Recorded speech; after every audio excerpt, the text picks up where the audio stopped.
안녕하세요. 저는 동네에서 작은 서점 겸 카페를 운영하고 있는 70대 할머니입니다. 지금이야 하루하루 주어진 삶에 감사하며 살고 있습니다만 10년 전만 해도 이렇지 않았습니다. 화려한 껍데기 속에 갇혀 하루하루 시들어가고 있었죠. 그 무렵 남들은 저를 보면 이렇게 말했습니다. 어머님, 정말 복도 많으세요? 자식들 다 해외에서 성공했지. 노후 자금 넉넉하지. 넓고 좋은 집에서 편안하게 사시니 얼마나 좋으세요?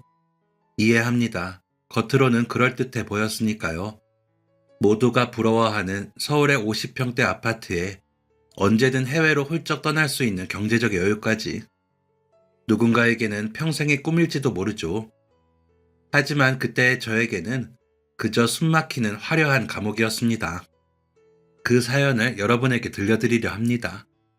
그러자면 먼저 10년 전 이맘때로 거슬러 올라가야겠네요. 그 무렵 저는 거실 소파에 멍하니 앉아 시간을 보내고는 했습니다. 남편은 3년 전 급작스러운 심근경색으로 제 곁을 떠났죠. 평생을 소처럼 일만 하던 양반이었어요. 우리 부부 정말 치열하게 살았습니다. 맞벌이하며 아등바등 돈 모으고 애들 유학 뒷바라지 하느라 허리띠 졸라매면서도 늘 입버릇처럼 하던 말이 있었어요. 여보, 우리 딱 60까지만 고생하자. 애들 다 자리 잡으면 그때 우리 둘이 손잡고 세계 일주도 하고 맛있는 것도 먹으러 다니면서 우아하게 늙어가자. 그런데 그 약속을 지키지도 못하고 그 사람은 너무나 허망하게 가버렸습니다. 야속하죠. 지금 생각해도 참 밉습니다. 혼자 남은 저는 이제 뭘 위해 살아가야 하나 멍하니 허공만 바라보는 날들이 많았습니다. 미국에 있는 큰아들, 캐나다에 있는 작은 딸, 다들 제 살길 찾아 떠난 지 오래였죠. 가끔 영상통화를 해도 화면 속 자식들은 늘 바빴어요. 밥 잘 챙겨 드시고 계시죠? 영양제 꼭 드시고요. 아, 엄마, 저 지금 회의 들어가야 해서 나중에 다시 걸게요. 끊긴 전화기를 들고 멍하니 검은 화면을 바라볼 때가 많았습니다. 그래, 너희라도 잘 살면 됐지. 그렇게 혼잣말을 해봐도 가슴 한 구석이 뻥 뚫린 듯한 서늘함은 채워지지 않더군요. 고급 요양원이나 다름없는 내 집에서 매일 눈 뜨는 게 숙제 같고 밤이 오는 게 두려운 하루하루였습니다. 그러다 결국 사달이 났죠. 밥맛도 없고 잠도 안 오고 이유 없이 눈물만 흐르는 날들이 이어져서 병원을 찾아갔습니다. 의사 선생님은 차트를 보며 덤덤하게 말하더군요. 어르신, 마음의 감기라고도 하죠. 우울증 초기 증상입니다. 약 처방도 중요하지만 무엇보다 생활 패턴을 바꾸셔야 해요. 밖으로 나가서 사람들도 좀 만나시고 햇볕도 쬐야 합니다. 집에만 계시면 병을 더 키우세요. 사람을 만나라니요. 말은 참 쉽습니다. 평생 일하고 자식 키우느라 변변한 친구 모임 하나 만들어두지 못했습니다. 이제 와서 동창회를 나가려니 옷차림부터 대화 주제까지 맞는 게 하나도 없었어요. 괜히 자식 자랑, 남편 자랑하는 친구들 틈에 껴봤자 속만 더 상해서 돌아오기 일쑤였죠. 병원을 나와 터벅터벅 걷는데 유난히 햇살이 다가왔습니다. 집으로 바로 들어가기가 싫더군요. 그 적막한 공간이 무서워서요. 그렇게 정처 없이 동네를 걷다가 오래된 골목 어귀의 작은 서점에 발길이 닿았습니다. 아이들 어릴 때 참고서 사러 혹은 남편이랑 싸우고 갈 곳 없을 때 괜히 들어가서 책 냄새 맡으며 마음을 달래던 제 오랜 단골집이었죠. 요즘 세상에 이런 동네 서점이 남아있는 게 신기하다 싶었는데 유리창에 붙은 꼬질꼬질한 종이 한 장이 제 눈을 사로잡았습니다. 거기에는 임대문의, 서점 인수하실 분 찾습니다. 라고 적혀 있었어요. 가슴이 철렁했습니다. 제 추억의 한 페이지가 이렇게 또 사라지는구나 싶어 서글퍼지기까지 했어요. 문을 열고 들어가니 특유의 묵은 종이 냄새가 훅 끼쳐오더군요. 이상하게 그 냄새가 그렇게 반가울 수 없었습니다. 주인 아저씨는 돋보기 안경 너머로 저를 보며 힘없이 웃으셨어요. 어휴, 오랜만에 오셨네요. 요즘 통 안 보이시더니.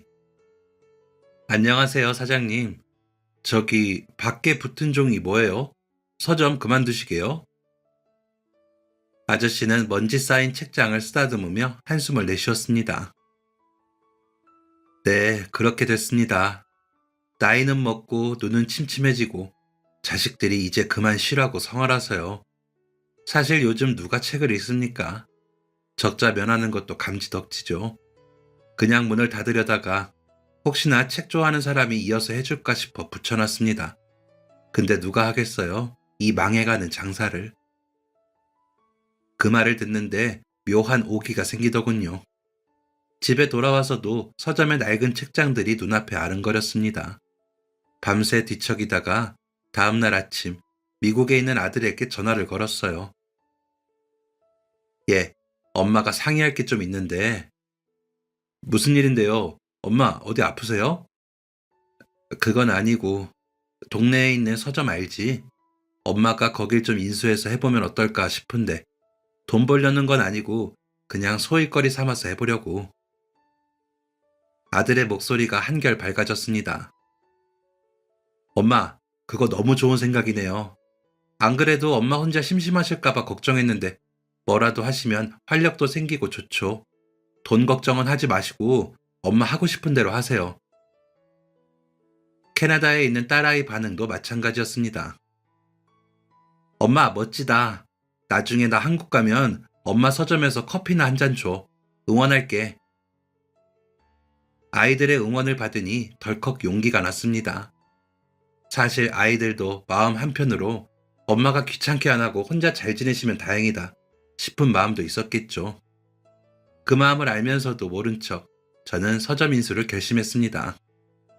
어차피 남는 게 시간이고 죽을 때 싸질머지고 갈 돈도 아닌데 내가 좋아하는 책들이나 실컷 읽으며 시간이나 때우자. 그런 마음이었어요. 일사천리로 계약을 마치고 드디어 제 명의로 된 가게가 생겼습니다. 간판은 그대로 두기로 했습니다. 낡은 벽지를 새로 바르고 조명을 좀 더 밝은 것으로 교체하고 편안하게 앉아서 책을 읽을 수 있는 안락 의자도 하나 들여놓았어요. 개업 첫날 주변에 떡을 돌리고 설레는 마음으로 카운터에 앉았습니다.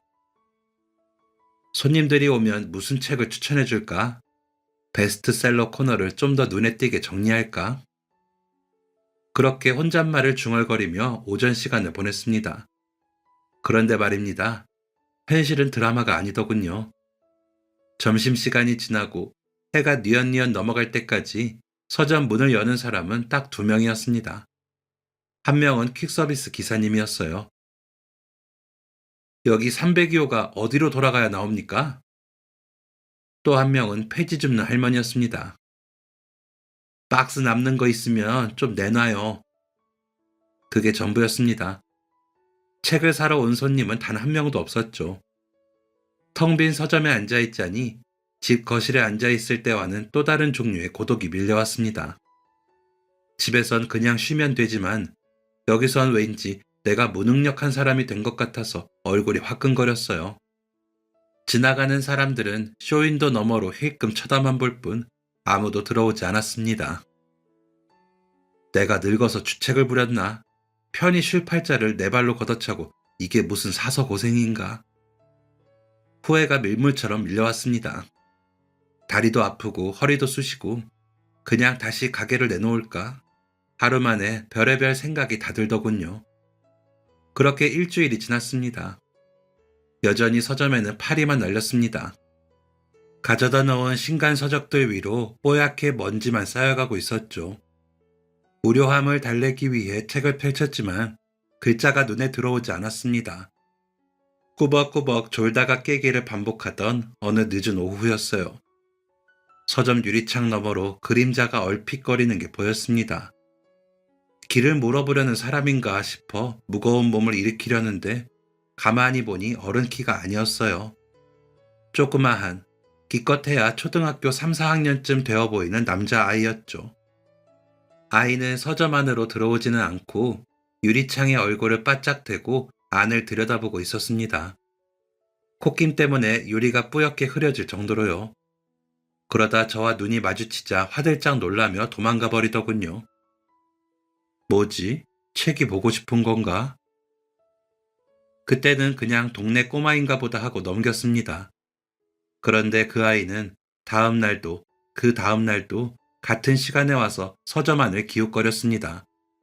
행색이 썩 좋아 보이진 않았어요. 계절에 맞지 않는 얇고 낡은 티셔츠에 무릎이 튀어나온 추리닝 바지를 입고 머리는 집에서 대충 자른 듯 삐뚤빼뚤했죠. 하지만 유리창 너머로 본 그 아이의 눈빛만은 맑고 깊었습니다. 서점을 연 지 보름째 되던 날 드디어 그 아이가 문을 열고 들어왔습니다. 맑은 종소리와 함께 쭈뼛쭈뼛 들어선 아이는 카운터에 앉아있는 저에게 곧장 다가왔습니다. 저는 짐짓 상냥한 목소리로 물었죠. 꼬마야, 무슨 책 찾니? 문제집 사러 왔어? 아이는 고개를 세차게 저었습니다. 그리고는 침을 꿀꺽 삼키더니 주먹을 꽉 쥐고 비장한 표정으로 이렇게 말하더군요. 할머니, 저 여기서 알바 좀 시켜주세요.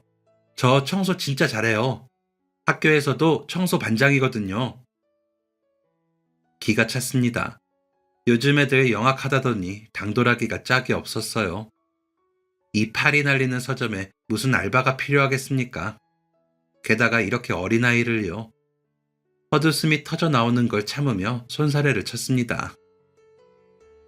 애야, 여기는 알바 쓸 만큼 바쁜 곳이 아니란다. 그리고 너 같은 꼬마를 고용했다가는 할머니가 경찰서에 잡혀가요. 가서 공부나 해라. 저 진짜 잘하는데 시급은 깎아주셔도 돼요. 아니, 괜찮다니까. 어서 집에 가렴. 엄마가 걱정하신다. 저는 아이를 등 떠밀어 보냈습니다. 아이는 아쉬운 듯 자꾸만 뒤를 돌아보며 터덜터덜 걸어 나갔어요. 그 뒷모습이 왠지 모르게 짠해서 문 밖을 나서는 아이를 한참이나 바라봤습니다. 부모는 뭐하고 애가 저러고 다니나. 그냥 해프닝이라고 생각했습니다. 그런데 웬걸요. 다음날 오후가 되자 그 아이가 또 나타났습니다. 이번에는 문을 열자마자 어제보다 더 큰 목소리로 외치더군요. 할머니, 생각해보니까 돈은 안 주셔도 돼요. 응? 그게 무슨 소리니? 아이는 눈을 반짝이며 제 앞으로 다가왔습니다. 돈 대신에요. 여기서 읽고 싶은 책 마음껏 읽게만 해주세요.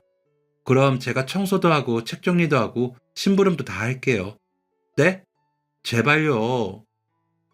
저는 읽고 있던 안경을 고쳐 쓰고 아이를 빤히 쳐다봤습니다. 요즘 세상에 게임 시켜달라는 것도 아니고 책이 읽고 싶어서 노동을 하겠다니요. 기특하기도 하고 의아하기도 했습니다. 너 정말 책이 읽고 싶어서 그러는 거니? 만화책 보려고 그러는 거 아니야? 아니에요. 저 동화책도 좋아하고 위인전도 좋아해요. 학교 도서관은 너무 일찍 문을 닫아서 읽을 시간이 부족하단 말이에요. 아이의 눈빛은 진심이었습니다. 그 맑은 눈망울을 보고 있자니 저도 모르게 마음이 약해지더군요. 하루 종일 말 한마디를 안 하고 멍하니 앉아있는 것보다 이 맹랑한 꼬마랑 말씨름하는 게 더 생기있게 느껴지기도 했고요. 하지만 덜컥 허락했다가 나중에 아이 부모가 알면 괜한 오해를 살 수도 있는 노릇이었습니다. 네 마음은 알겠다만 그래도 안 돼. 너희 부모님이 아시면 할머니 혼나. 낯선 가게에서 뭐 하는 거냐고. 아이는 금방이라도 울 것 같은 표정이 되었습니다. 어깨가 축 늘어진 그 모습에 저도 모르게 조건을 하나 걸고 말았어요. 정 그렇게 하고 싶으면 엄마한테 허락 맡아와. 엄마 모시고 와서 허락받으면 그때 다시 생각해보마. 알겠지? 사실 포기하라고 한 말이었습니다. 엄마가 제정신이라면 낯선 서점에서 아이가 공짜 노동을 하겠다는 걸 허락할 리가 없으니까요.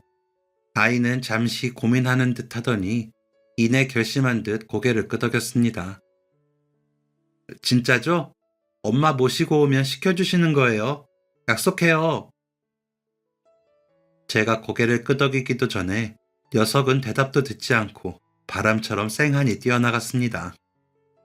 그 뒷모습을 보며 저는 피식 웃고 말았어요. 저 녀석 엄마한테 혼만 나고 못 오겠구나 싶었거든요. 그런데 아니었어요. 다음 날 아이가 다시 찾아왔거든요. 점심을 먹고 나니 식곤증이 몰려와 꾸벅꾸벅 졸고 있는데 고요한 서점의 정적을 깨는 경쾌한 소리가 들렸습니다. 할머니, 저 왔어요. 익숙한 꼬마의 목소리였습니다. 그런데 오늘은 혼자가 아니었어요. 아이는 한 손으로 누군가의 손을 꼭 잡고 서점으로 들어왔습니다. 저는 자리에서 일어나 안경을 고쳐 썼어요. 어머, 정말 어머니를 모시고 왔네? 그런데 뭔가 이상했습니다. 아이의 손을 잡고 들어오는 젊은 여성의 걸음걸이가 어딘가 부자연스러웠어요. 한 손에는 아이의 손을, 다른 한 손에는 하얀 지팡이를 짚고 바닥을 더듬거리며 들어오고 있었거든요. 순간 제 가슴이 쿵 하고 내려앉았습니다. 앞이 보이지 않는 맹인 시각장애인이었습니다. 여성은 허공을 향해 고개를 돌리며 조심스럽게 입을 뗐습니다. 안녕하세요. 우리 지훈이 엄마 되는 사람입니다. 혹시 여기 사장님 계신가요? 그 짧은 순간 서점 안에는 정적만이 흘렀습니다. 아이가 바닥을 더듬거리는 그 지팡이 소리가 제 심장을 두드리는 것만 같았어요. 저는 멍하니 서 있다가 아이 엄마가 카운터 모서리에 부딪힐까봐 얼른 달려나가서 그녀의 팔을 조심스레 잡았습니다. 이쪽으로 오세요. 의자가 여기에 있습니다. 제 손길에 화들짝 놀란 아이 엄마는 연신 고개를 숙였습니다. 가까이서 보니 30 중반이나 되었을까요? 핏기 없는 얼굴에 옷은 낡았지만 보풀 하나 없이 단정했어요. 그 단정한 모습이 오히려 제 마음을 더 짠하게 만들었습니다. 그 사이 아이가 제 엄마의 손을 꼭 잡고 말했어요. 엄마, 여기 사장님 계셔. 내가 말한 그 할머니야. 그제야 아이 엄마는 허공을 향해 다시 한번 허리를 굽혔습니다. 사장님, 안녕하세요. 우리 지훈이가 혹시 가게에 와서 폐를 끼쳤나요? 애가 워낙 활달해서 귀찮게 해드린 건 아닌지 죄송합니다. 정말 죄송합니다. 그녀는 다짜고짜 사과부터 했습니다. 그동안 아이 때문에 숱하게 사과를 하며 살아왔구나 싶었어요. 보이지 않는 눈으로 아이를 키우며 세상의 냉대와 오해를 얼마나 많이 겪었을지 그 굽은 어깨가 말해주는 것 같았습니다. 저는 황급히 손사래를 쳤습니다. 아니에요. 무슨 말씀을요. 지훈이가 패를 끼치다니요. 얌전하고 아주 착한 학생인걸요. 제 말에 아이 엄마의 표정이 조금 풀어졌습니다. 저는 따뜻한 유자차 2잔을 타서 그들 앞에 내려놓았습니다. 그리고 조심스럽게 물었죠. 그런데 어머님, 지훈이가 여기서 아르바이트를 하고 싶다고 하더라고요. 돈은 필요 없고 그냥 책만 읽게 해주면 된다면서요. 요즘 애들 같지 않게 책 욕심이 참 많네요. 제 말에 아이 엄마가 찻잔을 꼭 쥐었습니다. 그리고는 잠시 머뭇거리다가 덤덤하게 입을 열었는데 그 이야기가 제 가슴을 후벼 팠어요. 사실은 제가 눈이 멀기 전에는 아이에게 매일 밤 동화책을 읽어주곤 했어요. 지훈이가 엄마 목소리로 듣는 이야기를 참 좋아했거든요. 그런데 사고로 시력을 잃고 남편마저 먼저 떠나보내고 나니 더 이상 아이에게 책을 읽어줄 수 없게 되었습니다. 그녀는 잠시 숨을 고르더니 말을 이었습니다. 점자 책은 종류가 적고 비싸서 사기가 어렵고 도서관은 제가 데리고 다니기가 힘들어서요. 지훈이가 책을 읽고 싶어 하는 줄은 알았지만 제가 해줄 수 있는 게 없어서 늘 마음이 아팠습니다. 옆에 앉은 아이가 엄마의 손등을 고사리 같은 손으로 쓰다듬고 있었습니다. 저는 목이 메어 잠시 말을 잇지 못했습니다. 그런데 그때 아이가 불쑥 끼어들었어요. 아니에요, 사장님. 저 공부하려고 책 읽는 거 아니에요. 응? 그게 무슨 소리니? 아이는 쑥스러운 듯 코끝을 문지르며 말했습니다. 엄마한테 이야기 들려주려고요. 제가 책을 다 읽고 외워서 밤에 엄마한테 옛날 이야기처럼 들려주면 엄마가 엄청 좋아하시거든요. 근데 제가 아는 이야기가 다 떨어져서 그래서 새 책이 필요했어요. 순간 저는 망치로 머리를 한 대 얻어맞은 기분이었습니다. 아, 그래서였구나. 이 아이가 그토록 서점을 기웃거리고 공짜 노동을 해서라도 책을 읽고 싶어 했던 이유가 자기가 읽고 싶어서가 아니라 앞 못 보는 엄마에게 세상을 들려주고 싶어서였구나. 동시에 제 자신이 너무 부끄러웠습니다. 아이 행색만 보고 부모가 방치한 아이라고 섣불리 판단했던 제가 원망스러웠고 넓은 집에 혼자 살면서 외롭다, 우울하다, 불평만 늘어놓던 제 모습이 한없이 초라하게 느껴졌습니다. 가진 것이라곤 돈과 시간뿐인 나는 정작 나눌 줄은 몰랐는데 가진 것 하나 없는 이 어린아이는 엄마를 위해 자신의 시간을 통째로 바치려 하고 있었으니까요. 코끝이 찡해지고 눈물이 핑 도는 걸 억지로 참아야 했습니다. 아이와 아이 엄마 앞에서 주책맞게 울 순 없었으니까요. 저는 헛기침을 몇 번 하고는 일부러 더 씩씩한 목소리로 말했습니다. 지훈이 어머니 걱정 마세요. 제가 사람 보는 눈은 좀 있거든요. 지훈이 이 녀석 아주 똘똘하고 성실해 보입니다. 안 그래도 가게에 파리만 날려서 심심해 죽겠던 참인데 지훈이가 와서 말동무도 해주고 책 정리도 도와주면 제가 더 고맙죠. 그래도 어떻게 영업하는 가게에서 괜찮습니다. 아, 그리고 지훈아, 너 아까 알바 시켜달라고 했지? 제 말에 아이의 눈이 동그래지며 반짝였습니다. 네, 진짜 시켜주시는 거예요? 저는 카운터 안쪽 햇살이 가장 잘 드는 창가 자리를 가리켰습니다. 자, 저기가 오늘부터 네 지정석이다. 너는 오늘부터 우리 서점의 특별 직원이야. 하는 일은 간단해. 매일 학교 끝나고 와서 읽고 싶은 책을 골라 저 자리에 앉아 읽는 거야. 단 조건이 있다. 조건이요? 아이가 긴장하며 침을 꿀꺽 삼켰습니다. 저는 웃음을 참으며 짐짓 엄한 표정을 지었어요. 책을 아주 꼼꼼히 읽어야 해. 그리고 다 읽으면 엄마한테 들려드리기 전에 나한테 먼저 무슨 내용인지 말해줘야 한다. 할머니도 눈이 침침해서 책 읽기가 힘들거든. 네가 재밌게 읽고 요약해주면 나도 좋으니까. 할 수 있겠니? 아이는 벌떡 일어나더니 제게 거수경례를 붙였습니다. 네, 충성. 저 진짜 잘할 수 있어요. 감사합니다, 할머니. 아니, 사장님. 어허, 사장님은 무슨 그냥 편하게 할머니라고 불러. 아이 엄마는 그제야 안도한 듯 희미한 미소를 지으며 연신 고개를 숙였습니다. 감사합니다. 정말 감사합니다. 우리 지훈이가 패기치지 않게 제가 잘 이르겠습니다. 어머니 그런 말씀 마세요. 제가 지훈이 덕 좀 보려고 그럽니다. 그렇게 아이의 서점 근무가 시작되었어요. 다음 날부터 아이는 매일 오후 3시만 되면 칼같이 서점에 출근했습니다. 학교 끝나자마자 책가방을 맨 채로 헐레벌떡 뛰어오는 통에 들어올 땐 늘 이마에 송글송글한 땀이 맺혀 있었죠. 할머니 다녀왔습니다. 그 우렁찬 인사 한마디가 적막강산 같던 서점의 공기를 바꿔놓았습니다. 녀석은 오자마자 걸레를 빨아와서는 책장 구석구석을 닦았어요. 제가 하지 말라고 말려도 소용없었습니다. 아니에요. 제가 일하는 곳인데 깨끗하게 가꿔야죠.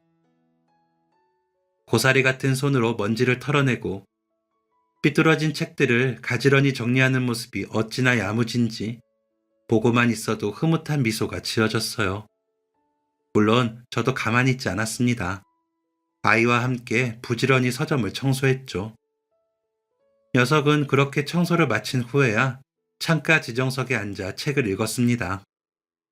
그때의 아이 모습은 정말이지 세상 그 누구보다 진지했습니다. 마치 책 속으로 빨려 들어갈 듯 집중하는 그 모습을 보고 있으면 저도 모르게 가슴 한구석이 몽글몽글해지는 기분이 들었어요. 아이는 책을 읽으면서 킥킥 웃기도 하고 어떤 날은 슬픈 장면을 읽었는지 훌쩍거리기도 했습니다. 카운터에 앉아 그 모습을 지켜보는 게 하루의 낙이 되었죠. 그러던 어느 날이었습니다. 아이가 다 읽은 책을 제자리로 꽂아 넣으려다 말고 카운터에 있는 포스트잇을 한 장 뜯어갔습니다. 그러고는 몽땅 연필로 꾹꾹 눌러서 뭔가를 적더군요. 지훈아, 뭐하니? 아, 이거요? 이 책 진짜 재밌거든요? 근데 표지가 너무 시커멓고 재미없게 생겨서 다른 사람들이 안 읽을까 봐요. 여기다가 이게 얼마나 재밌는지 써놓으려고요. 저는 호기심에 아이가 쓴 포스트잇을 들여다보았습니다. 그러자 아이가 소리내어 읽어주더군요. 이 책의 주인공은 똥을 쌉니다. 근데 그 똥이 황금입니다. 진짜 웃기고 배꼽 빠짐. 우울할 때 읽으면 최고. 별 5개. 저도 모르게 박장대소를 터뜨렸습니다. 황금똥이라니. 어른들은 절대 쓸 수 없는 아이만의 날 것 그대로의 서평이었으니까요. 할머니, 왜 웃으세요? 진짜 재밌는데. 아니, 너무 잘 써서 그런다, 지훈아. 이거 책 표지에 딱 붙여놓자. 다른 손님들도 네 글을 보면 궁금해서라도 읽어볼 것 같아. 우리는 킬킬대며 그 책을 눈에 잘 띄는 매대에 진열해 두었습니다. 사실 큰 기대는 하지 않았습니다. 여전히 손님이라곤 가끔 길 물어보는 사람이 다였으니까요. 그런데 며칠 뒤 기적 같은 일이 일어났습니다. 동네 아이 엄마 하나가 아이 손을 잡고 들어왔다가 그 황금똥 포스트잇을 본 겁니다. 어머, 이거 봐. 배꼽 빠짐이라네? 너 맨날 똥 이야기 하잖아. 이거 한번 읽어볼래? 아이 엄마는 포스트잇 문구에 웃음을 터뜨리며 그 책을 사갔습니다. 서점을 인수한 지 한 달 만에 처음으로 팔린 제대로 된 한 권이었습니다. 그날 밤 텅 빈 거실 소파가 아니라 식탁에 앉아 가계부를 적었어요. 매출엔 12,000원. 겨우 책 한 권 값이었지만 그 숫자가 적힌 가계부를 쓰다듬는 제 손끝이 찌릿했습니다. 이거 뭔가 될 것 같은데? 우울증 약을 먹는 것도 잊어버린 채 저는 침대에 누워 천장을 바라보며 웃었습니다. 남편이 떠나고 처음으로 내일이 기다려지는 밤이었습니다. 아이가 만든 작은 불씨가 제 꺼져가던 인생에 불을 지피고 있었어요. 황금똥 사건 이후 우리 서점은 완전히 달라졌습니다. 파리만 날리던 그 적막강산 같던 곳이 맞나 싶을 정도였죠. 아이의 포스트잇 서평은 그야말로 대박이 났습니다. 아이는 신이 나서 틈만 나면 포스트잇에 뭔가를 적어댔습니다. 이 책은 읽다가 배고파짐. 밤에 읽지 마세요. 라면 먹고 싶어짐. 주인공이 바보 같지만 착함. 나중에 훌륭한 사람 됨. 포기하지 마세요. 삐뚤빼뚤한 글씨로 적힌 그 짧은 글들이 어른인 제가 쓴 그 어떤 추천사보다 사람들의 마음을 움직였습니다. 동네 엄마들 사이에서 소문이 났거든요. 자기야, 저기 서점 가봤어? 거기 꼬마 직원이 써붙인 메모가 기가 막혀. 책을 한 번도 끝까지 읽은 적 없던 우리 애가 거기서 추천해준 책은 재미있다면서 끝까지 읽더라니까. 어느새 서점 한 구석에는 지훈이의 강력 추천 도서라는 코너까지 생겼습니다. 학교가 파할 시간이면 아이들이 참새방앗간처럼 몰려왔고 아이들을 데려온 엄마들은 삼삼오오 모여 수다꽃을 피웠죠. 저는 그 모습을 바라보며 카운터에서 커피를 내리고 아이들에게 줄 사탕을 채워 넣느라 정신없이 바빴습니다. 몸은 고단했지만 이상하게도 하나도 힘들지 않았어요. 오히려 혈관에 피가 힘차게 도는 느낌이었습니다. 그러던 어느 날 아침, 습관처럼 식탁 위에 올려진 우울증 약을 집어들려다 멈칫했습니다. 내가 어제 약을 먹었나? 기억이 나지 않았습니다. 아니, 먹을 필요가 없었습니다. 밤에 잠이 안 와서 뒤척이는 일도, 이유 없이 가슴이 답답해 울던 일도 사라졌으니까요. 저는 약병을 쓰레기통에 툭 던져 넣으며 혼잣말을 했습니다. 의사 선생님보다 지훈이가 명이네. 명이야. 서점이 안정을 찾으면서 저는 아이의 가족과도 급속도로 가까워졌습니다. 알고 보니 아이와 아이 엄마 사정은 생각보다 더 딱했어요. 아이 아빠가 교통사고로 세상을 떠날 때 조수석에 있던 아이 엄마도 시력을 잃었다고 했습니다. 가해자는 음주운전 차량이었지만 보상은커녕 법적 공방 끝에 제대로 된 사과조차 받지 못하고 흐지부지 끝났다고 했어요. 젊은 나이에 남편을 잃고 시력까지 잃은 상황에서 핏덩이 같은 아들 하나 데리고 사는 심정이 오죽했을까요? 지금은 기초생활수급비와 집에서 하는 단순 부업으로 근근히 생활비를 벌고 있다고 했습니다. 그 사연을 듣고 나니 마음 같아서는 당장이라도 쌀이며 고기며 바리바리 싸들고 그 집으로 달려가고 싶었습니다. 하지만 제 마음은 굴뚝 같아도 선뜻 행동으로 옮길 수가 없더군요.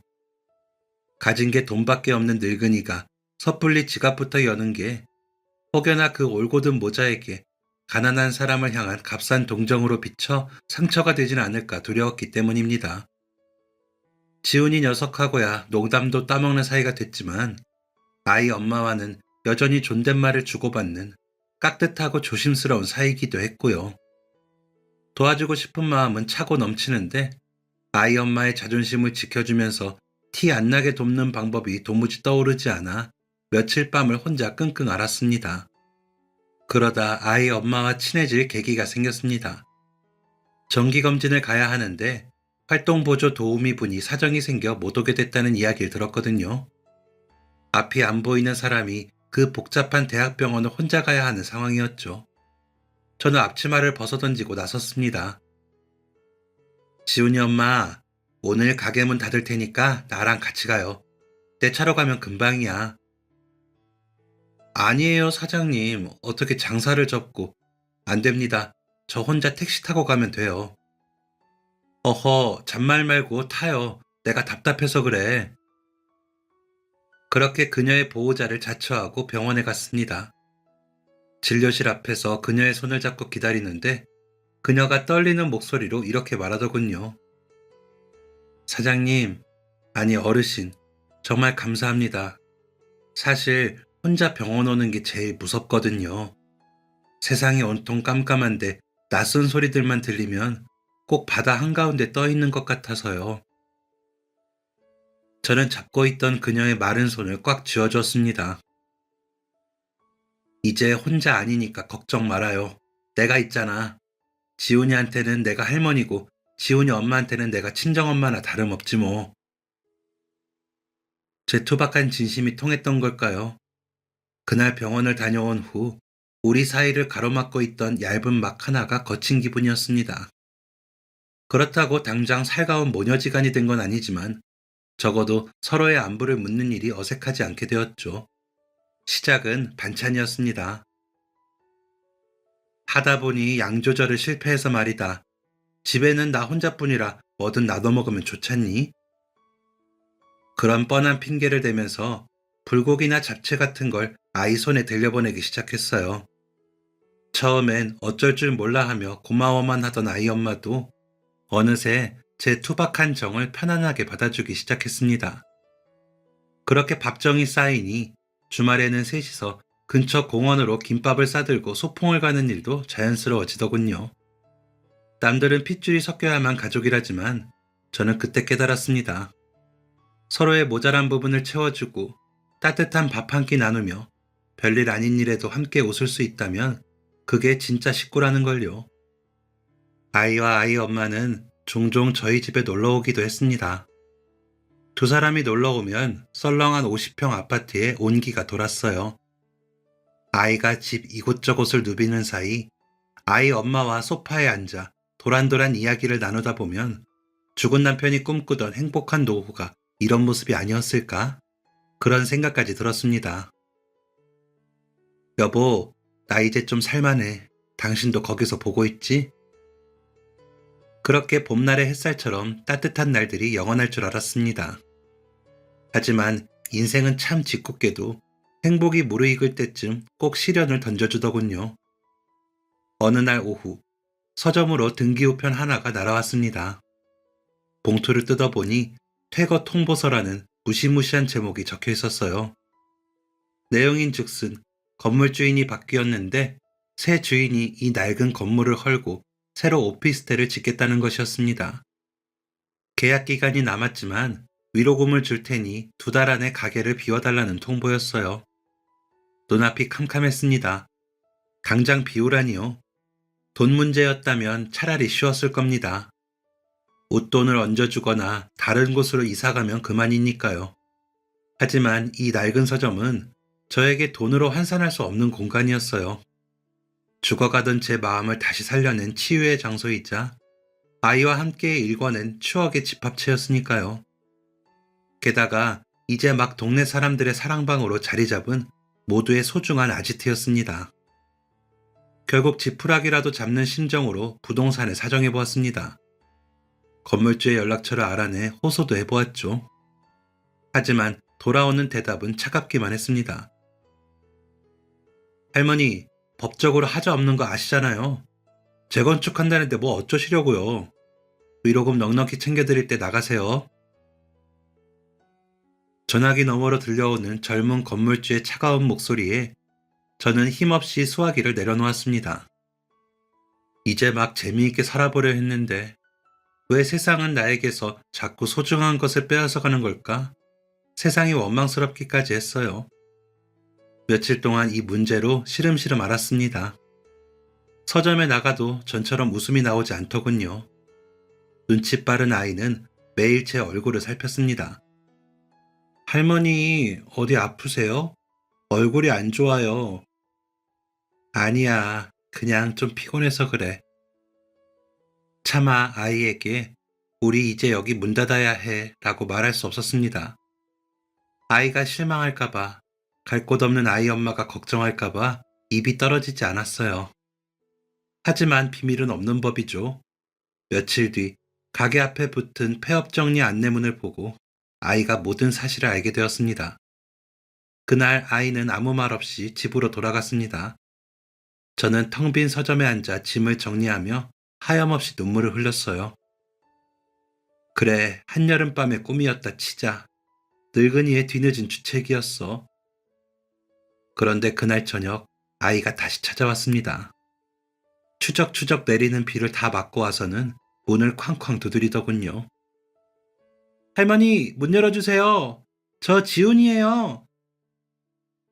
놀라서 문을 열어보니 아이가 비를 쫄딱 맞은 채 서 있었습니다. 품에는 보자기로 싼 무언가를 소중하게 안고 있었죠. 지훈아, 이 밤에 왜 비를 맞고 왔어? 무슨 일 있어? 아이는 대답도 없이 성큼성큼 서점으로 들어오더니 카운터 위에 쿵 하고 보자기를 내려놓았어요. 꽤 묵직한 소리가 났습니다. 할머니, 이거요. 이게 뭐니? 아이가 떨리는 손으로 보자기를 풀었습니다. 그 안에는 빨간색 플라스틱 돼지 저금통이 들어있었어요. 꽤 오랫동안 모은 듯한 낡은 저금통이었죠. 이거 제가 아주 어릴 때부터 모은 거예요. 설날에 받은 세뱃돈이랑 심부름값이랑 빈병 팔아서 모은 돈 다 들어있어요. 지훈아. 아이는 빗물이 흐르는 얼굴을 소매로 쓱 닦더니 울먹이는 목소리로 외쳤습니다. 할머니, 돈 없어서 여기 문 닫는 거잖아요. 건물 주인이 돈 더 달라고 해서 그런 거잖아요. 그러니까 이거 보태서 우리 서점 계속해요. 네? 저 황금똥 책 말고도 재밌는 거 많이 찾아놨단 말이에요. 엄마도 여기가 제일 좋대요. 여기 없어지면 안 돼요. 아이는 결국 으앙하고 울음을 터뜨렸습니다. 그 울음소리가 빗소리보다 더 크게 제 가슴을 때렸어요. 저는 그 자리에 주저앉아 아이를 끌어안았습니다. 빗물에 젖은 아이의 냄새와 차가운 돼지 저금통의 감촉이 가슴을 파고들었어요.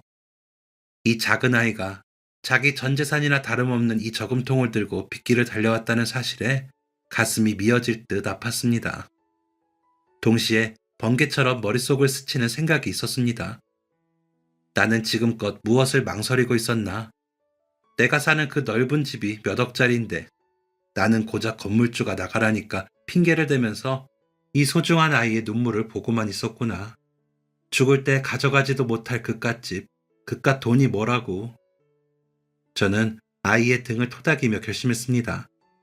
제 눈빛은 그 사이 단단하게 변해 있었어요. 지훈아, 뚝, 울지 마. 할머니가 누구냐? 천하의 왕고집 아니냐? 할머니. 이 돼지는 다시 가져가. 이건 나중에 네가 대학 갈 때 써야지.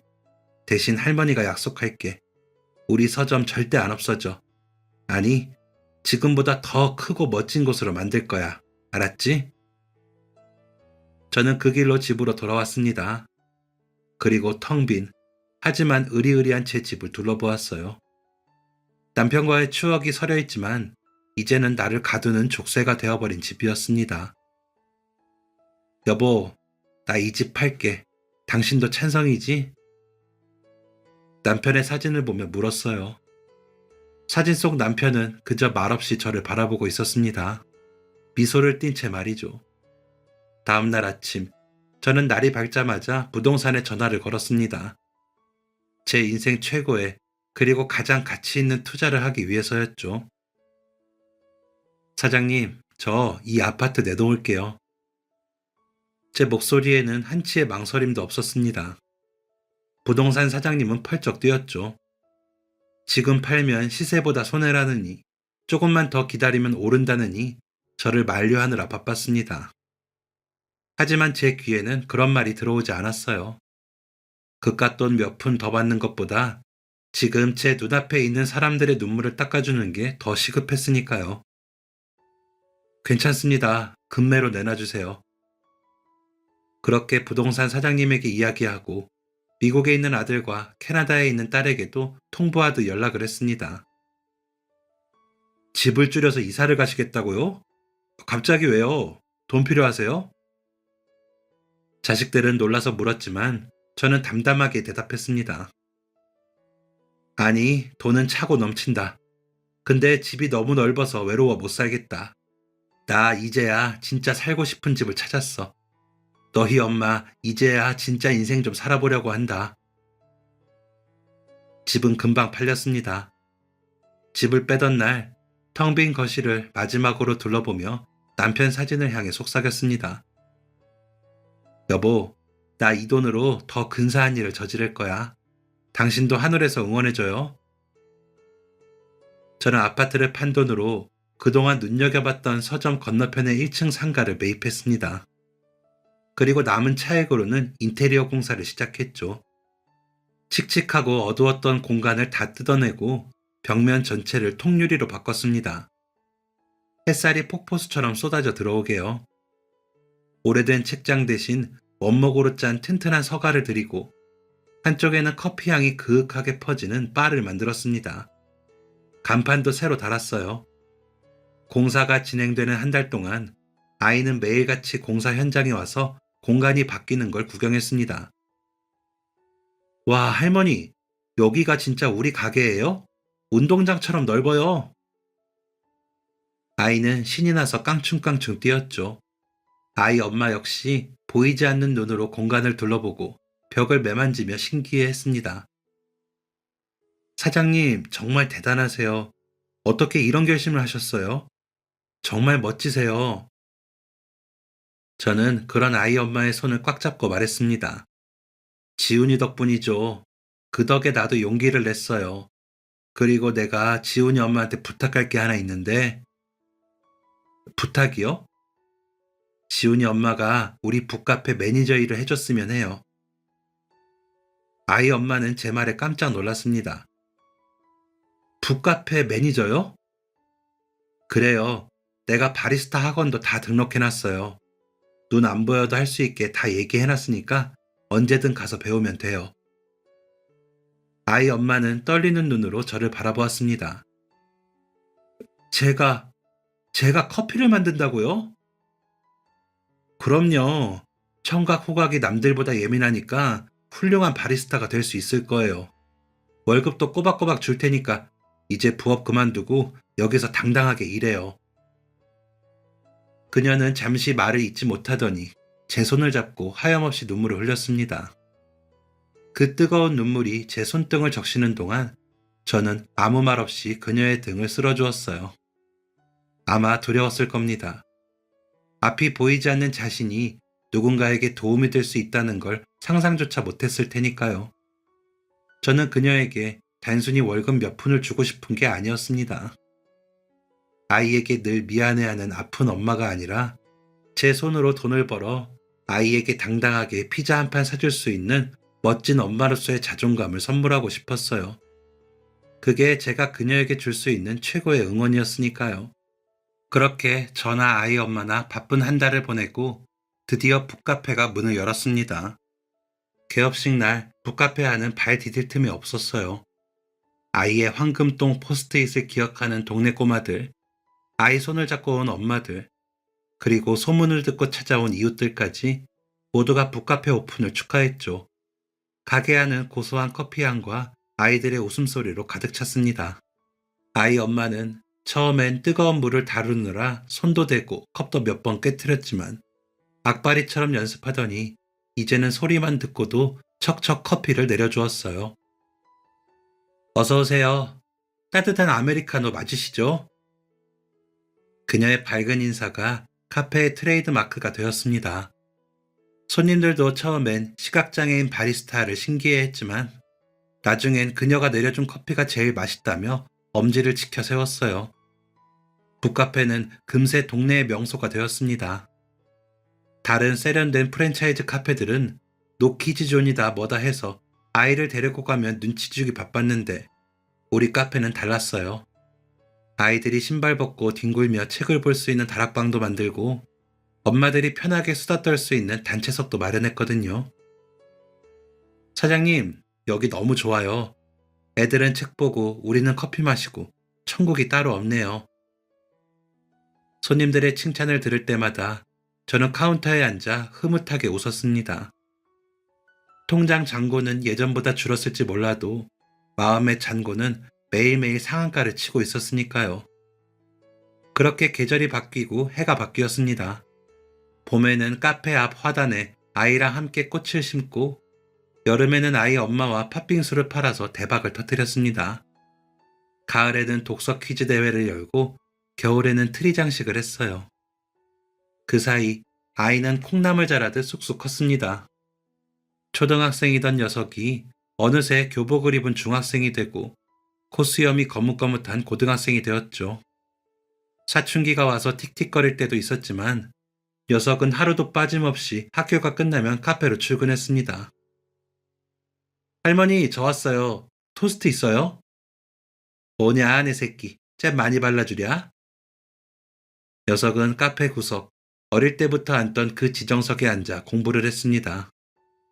저는 가끔 그 뒷모습을 보며 코끝이 찡해지곤 했습니다. 낡은 옷을 입고 서점 밖을 기웃거리던 그 꼬마가 이제는 저렇게 듬직한 청년이 되어 내 곁을 지키고 있다는 게 믿기지 않았어요.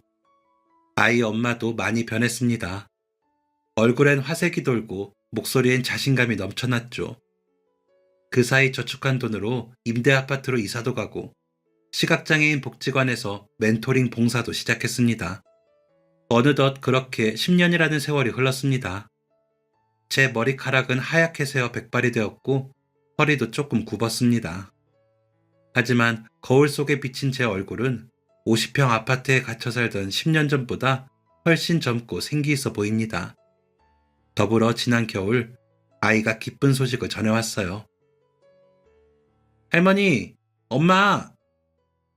눈 내리는 겨울날이었어요. 여느 때처럼 카페 오픈 준비를 하고 있는데 문이 벌컥 열리더니 누군가 숨을 헐떡이며 뛰어들어오더군요. 지훈이었어요. 녀석의 얼굴은 붉게 상기되어 있었습니다. 너 왜 이렇게 급하게 와? 넘어질라. 제가 놀라서 다가가는데 아이가 와락 저를 끌어안았습니다. 덩치가 산만해진 녀석의 품에 안기니 제 몸이 쏙 들어가더군요. 할머니, 저 합격했어요. 서울대 합격했다고요. 뭐? 정말이냐? 아이고, 세상에, 세상에. 저는 다리에 힘이 풀려 그대로 주저앉을 뻔했습니다. 주방에서 설거지하던 아이 엄마 역시 그 소리를 듣고 불이 나게 뛰쳐나왔죠. 지훈아, 정말이야? 우리 아들 정말 합격했어? 응, 엄마. 나 장학생이래. 등록금 걱정 안 해도 된대. 그날 셋이 부둥켜 안고 얼마나 울었는지 모릅니다. 카페 손님들이 무슨 일인가 싶어 쳐다보다가 사정을 듣고는 모두 일어나 박수를 쳐주었죠. 감정을 추스른 녀석은 제 앞에 무릎을 꿇고 큰 절을 올렸습니다. 할머니, 저 키워주셔서 감사합니다. 저한텐 할머니가 그 누구보다 더 소중한 분이에요. 그 말을 듣는데 엎드린 녀석의 등 위로 제 눈물이 툭툭 떨어졌습니다. 그날 밤 저는 카페 문을 닫고 혼자 남아 창밖을 바라보았습니다. 10년 전 우울증에 걸려 죽고 싶다고 되뇌던 60대 여자가 떠올랐습니다. 만약 그때 용기 내어 그 낡은 서점을 인수하지 않았다면, 알바를 시켜달라던 맹랑한 꼬마를 매몰차게 쫓아냈더라면 지금의 이 벅찬 행복을 알 수 있었을까요? 사람들은 말합니다. 제가 아이와 아이 엄마를 구제해줬다고요. 하지만 틀렸습니다. 구원받은 건 오히려 저였습니다. 외로움이라는 감옥에 갇혀 말라 죽어가던 저를 세상 밖으로 꺼내주고 사람 구실하며 살게 해준 건 바로 그 두 사람이었습니다. 저는 이제 더 이상 으리으리한 아파트도 남들이 부러워하는 명품 가방도 필요 없습니다. 매일 아침 나를 기다려주는 이 커피향 가득한 공간이, 사장님 오셨어요? 라며 반겨주는 딸 같은 직원이, 그리고 할머니! 라고 부르며 달려오는 손주 같은 아이가 있으니까요. 그것만으로도 제 노후는 차고 넘치게 화려합니다. 오늘도 저는 카페 문을 엽니다. 딸랑, 이 맑은 종소리가 제 인생 이막을 알리는 축포처럼 들립니다. 혹시 이 방송을 듣고 계신 분들 중에도 나이 듦이 서럽고 외로운 분이 계신가요? 그렇다면 주저 말고 밖으로 나오세요. 그리고 주위를 둘러보세요. 어쩌면 당신의 손길을 기다리는 작은 인연이 당신의 인생을 송두리째 바꿔줄 기적의 씨앗이 될지도 모르니까요. 저처럼 말이죠. 오늘 제 이야기가 여러분의 마음에 작은 온기가 되었기를 바랍니다. 들어주셔서 감사합니다. 지금까지 사연 들어주셔서 감사합니다. 사연이 재밌으셨다면 구독과 좋아요를 눌러주세요. 감사합니다. 안녕히 계세요.